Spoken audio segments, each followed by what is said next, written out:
মোহাম্মদ আবুল কালাম আজাদ, বিভাগীয় শ্রমিক দলের প্রচার প্রকাশনা সম্পাদক। আমাদের প্রাণপ্রিয় নেতা আলহাজ অ্যাডভোকেট মুজিবুর রহমান সরার ধরনে আমরা রাজনীতি করি। আমরা বর্তমানে রাজনীতিতে এই যে আমাদের তারেক রহমান আশা উপলক্ষে কার্ড দিয়েছে, দুঃখের বিষয়। আমি বিভাগীয় শ্রমিক দলের প্রচার প্রকাশনা সম্পাদক, আমরা কোনো কার্ড পাইনি।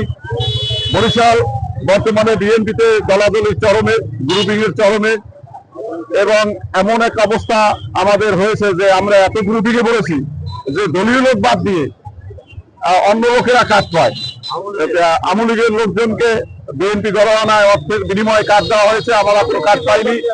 প্রতিষ্ঠিত করতেছে এই দলাদলি থেকে জনাব তারেক রহমানকে আমরা একটা মেসেজ দিতে চাই, এই দলাদলি বন্ধ করতে হবে। সবাই এক সাঁতার এক গণনায় রাজনীতি করতে হবে। মহানগর বিএনপি একসাথে বসে মিটিং করতে হবে, কোনো গ্রুপিং থাকবে না। জেলা বিএনপি একসাথে রাজনীতি করতে হবে, কোনো গ্রুপিং থাকবে না। আমরা এই শ্রমিক দল গ্রুপিং এর বিরোধিতা করি। আমরা চাই এক ঐক্যের রাজনীতি। জাতীয় দল বিএনপি, তারেক রহমান তিনি একমাত্র আমাদের নেতা, ভরসা, তিনি একমাত্র আমাদের কান্ডারি। তিনি এই বরিশালে আসছেন। আমরা বরিশালের মানুষ অত্যন্ত গর্বিত, আনন্দিত।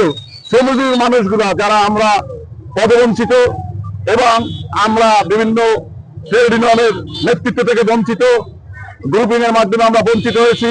আমরা চাই তারেক রহমান আসার পরে এগুলা অত্যন্ত, তার মিটিং এর পরে আমি মনে করি এগুলা ঠিক হয়ে যাবে। আমরা আমাদের সম্মানটুকু ফিরে পেতে চাই, যাতে আমাদের এই শ্রমিক দলের ভিতরে কোনো গ্রুপিং না থাকে এবং মূল দলের ভিতরে গ্রুপিং না থাকে। আমরা এই সম্মানটুকু, ইজ্জতটুকু আমরা ফিরে পেতে চাই। এবং আমাদের বরিশালের উন্নয়ন সম্পর্কে আমরা একটাই বলতে চাই, আমার নেতা মুজিবুর রহমান সরকার তিনি সংসদে বলেছেন 6 লেনের রাস্তা আমরা চাই, ভোলার ব্রিজ চাই। আমাদের ডিসিসি সিটি কর্পোরেশনের প্রশাসনিক ভবন খুব দুরবস্থা, খসে খসে গায়ে পড়ছে।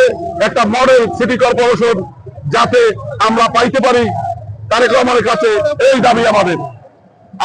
আমাদের এই দাবি, আমাদের নেতা, গণমানুষের নেতা তারেক রহমান আসছে বরিশালে। আমরা শ্রমিক দলের নেতৃবৃন্দ সহ সবাই আনন্দিত। ব্যক্তি রাজনীতি চাই না, গ্রুপিং চাই না, আমরা চাই ঠিক আছে। দলীয় রাজনীতি।